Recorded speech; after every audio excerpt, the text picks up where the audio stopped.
Bonsoir et bienvenue pour cette méditation du 20 avril. Entrons dans ce temps de prière avec les mots du psaume 136.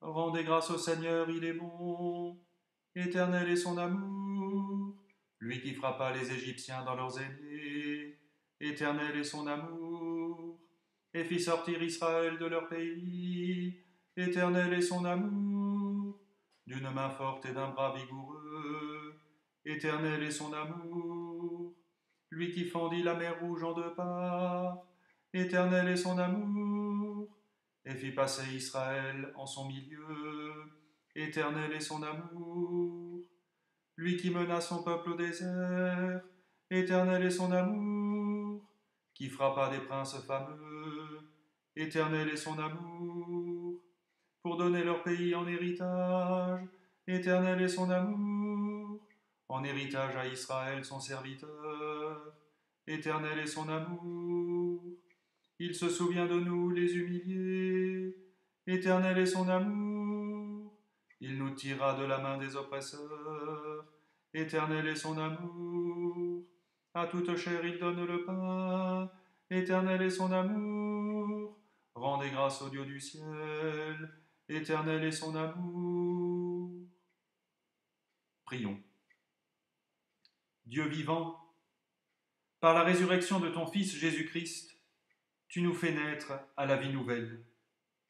Par ton esprit, poursuis et achève l'œuvre que tu as commencée dans le secret de nos cœurs, aujourd'hui et pour les siècles des siècles. Amen. Et nous écoutons la parole de Dieu dans la première épître de Paul aux Corinthiens, chapitre 15, les versets 50 à 58. Voici ce que je veux dire, frères. Ce qui est fait de chair et de sang ne peut avoir part au royaume de Dieu, et ce qui est mortel ne peut pas participer à l'immortalité. Je vais vous révéler un secret. Nous ne mourrons pas tous, mais nous serons tous transformés. En un instant, en un clin d'œil, au son de la dernière trompette. Car lorsqu'elle sonnera, les morts ressusciteront pour ne plus mourir, et nous serons tous transformés. En effet, ce qui est périssable doit se revêtir de ce qui est impérissable. Ce qui meurt doit se revêtir de ce qui est immortel. Lorsque ce qui est périssable sera revêtu de ce qui est impérissable, et que ce qui meurt se sera revêtu de ce qui est immortel, alors se réalisera cette parole de l'Écriture. La mort est supprimée, la victoire est complète. Mort, où est ta victoire? Mort, où est ton pouvoir de tuer? La mort tient du péché son pouvoir de tuer, et le péché tient son pouvoir de la loi. Mais loué soit Dieu qui nous donne la victoire par notre Seigneur Jésus-Christ. Ainsi, mes chers frères, montrez-vous fermes et inébranlables. Soyez toujours plus actifs dans l'œuvre du Seigneur, puisque vous savez que la peine que vous vous donnez dans la communion avec le Seigneur n'est jamais perdue. Et pour accompagner ce texte, une méditation de Nadine Heller. Nous voici arrivés à la fin de ce long développement sur la résurrection. Paul vient une dernière fois mettre les points sur les i. Notre mort est quelque chose de radical, et il n'y a aucune partie de notre être qui y survit. Voilà qui vient couper l'herbe sous les pieds à toutes nos tentations d'imaginer que quelque chose en nous serait immortel.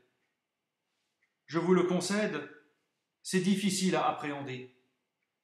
Cette affirmation est pourtant destinée à être pour nous une source de joie et d'espérance immense. Nous sommes un tout. C'est ce tout qui meurt, c'est ce tout qui est changé, transformé lors de notre résurrection. Nous ne sommes pas des êtres morcelés, mais tout entiers aimés et tout entiers recréés par Dieu. Recréés spirituellement, ici et maintenant, à travers la foi, et recréée au dernier jour par la puissance créatrice de Dieu. Et nous voulons répondre à la parole de Dieu avec les mots du Magnificat. Le Seigneur fit pour moi des merveilles, saint est son nom. Mon âme exalte le Seigneur, exulte mon esprit en Dieu mon Sauveur. Il s'est penché sur son humble servante, désormais tous les âges me diront bienheureuse. Le puissant fit pour moi des merveilles, saint est son nom. Son amour s'étend d'âge en âge sur ceux qui le craignent. Déployant la force de son bras, il disperse les superbes. Il renverse les puissants de leur trône, il élève les humbles. Il comble de bien les affamés, renvoie les riches les mains vides. Il relève Israël son serviteur, il se souvient de son amour, de la promesse faite à nos pères, en faveur d'Abraham et de sa race à jamais. Gloire au Père et au Fils et au Saint-Esprit, pour les siècles des siècles. Amen. Le Seigneur fit pour moi des merveilles, saint est son nom. Prions. Dieu de toute miséricorde, en Jésus-Christ, tu nous appelles à la joie du salut. Grâce te soit rendue. Donne à ton Église de vivre chaque jour la réalité de ta présence. Accorde aux baptisés une confiance qui attend tout de toi. Donne au monde la paix que tu promets. Accorde-nous ton esprit, afin que nous avancions sur le chemin où tu veux nous mener. Donne aux malades l'espérance qui illumine leur cœur. Accorde à ceux qui les entourent force, patience et amour. Donne à ceux qui sont morts la vie nouvelle. Accorde à ceux qui les pleurent ta lumière éternelle.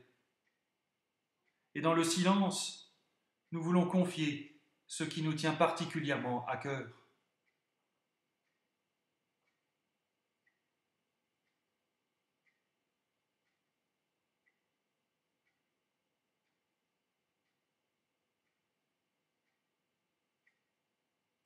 Dieu de miséricorde, plus grand que nos doutes, tu fortifies en nous la confiance.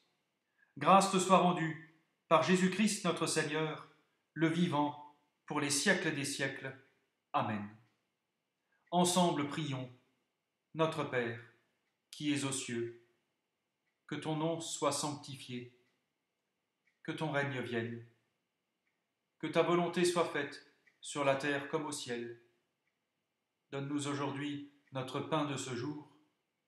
Pardonne-nous nos offenses, comme nous pardonnons aussi à ceux qui nous ont offensés.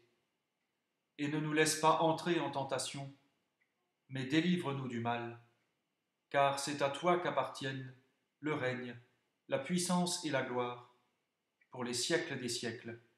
Amen.